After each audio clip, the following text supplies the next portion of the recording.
안녕하십니까. 대한변호사 협회인지은 부동산 건설 분야 전문 변호사 법무법인 기성의 대표 변호사 박보준입니다. 오늘은 지난 24년 1월 10일 인천 강화 2 지역특조합을 상대로 부당이득금 반환 청구 승소 이후 피고조합이 항소하여 항소심에서 승소한 소식을 준비했습니다. 1심에서는 2명의 의뢰인이 승소하였고 1명의 의뢰인께서 패소한 재판에 대해 이번 항소심에서는 승소한 2명의 의뢰인에 대한 피고 항소를 기각하고 패소한 1명의 의뢰인에 대해서는 조합원 자격상실로 인한 반환금 일부를 돌려주도록 판결을 받았습니다. 패소했던 나머지 1명의 의뢰인께서는 안심보장 증서를 교부받지 못하셨는데 항소심을 통해 조합원 자격상실로 환불을 받은 것입니다.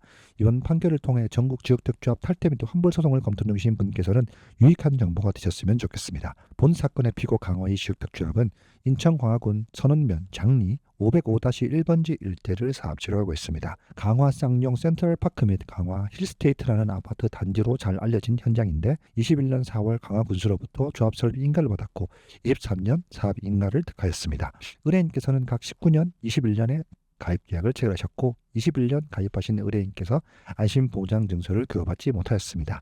앞서 말씀드린 것처럼 1심에서 안심보장증서를 교부받았던 2명의 의뢰인만 승소하였고 나머지 1명의 의뢰인은 승소하지 못하였습니다.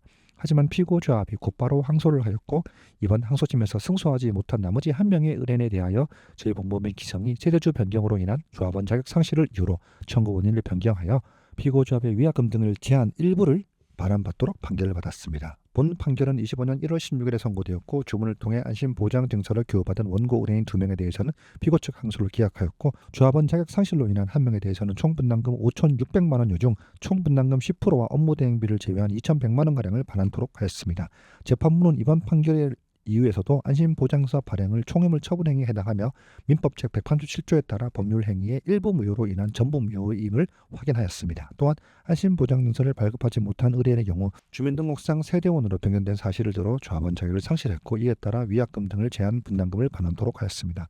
결국 이번 항소심에서 안심보장증서의 무효와 조합원 자격 상실로 인한 환불금을 받을 수 있도록 한다는 것을 알 수 있습니다. 지역특조합 가입 당시 안심보장증서를 교부받지 못한 분들도 방법이 없는 것은 아니라는 점 알아주시어 저희 법무법인 기성에 사건을 맡겨주시면 제가 최선을 다해 도와드리겠습니다. 1심에서 패소했음에도 항소를 하는 경우 상고할 가능성도 높다 하겠습니다. 하지만 1심 및 2심에서 피고조합의 불법행위 및 자격상실로 인한 반환 청구가 받아들여진 만큼 3심에서 달라질 여지는 없다고 봐도 무방합니다. 결국 사건은 시간의 문제이지 피해자분께서 소송의 목적을 달성하는 데 어렵지 않다는 말씀을 드리겠습니다. 피고조합 측에서 상고를 하지 않을 가능성도 있기에 결과는 지켜봐야 알 것 같습니다만 올해 안으로 집행에 들어갈 수 있을 것으로 기대하고 있습니다. 본 사건에 대한 집행 소식 및 진행 소식도 계속해서 업데이트해 드리겠습니다. 이상 강화이 지역특조합 강화 쌍용 센트럴파크 항소심 승소 소식을 전해드렸습니다. 법무법인 기성은 수년째 전국 각지의 부동산 건설 사건을 다루면서 누적된 다각적 경험을 토대로 각 상황에 맞는 대응 전략을 구비하고 있는데 실제 매우 높은 승소율로 답하고 있습니다. 상담을 원하시는 분께서는 법무법인 기성 홈페이지나 카카오톡, 대표전화로 언제든지 연락 주시면 합리적 금액으로 당연한 권리를 찾을 수 있도록 도와드리겠습니다. 이상 행할기, 일월성, 이뤄낼 목적을 반드시 행함의 결과로 말하는 법무법인 기성의 대표 변호사 박보준이었습니다. 감사합니다.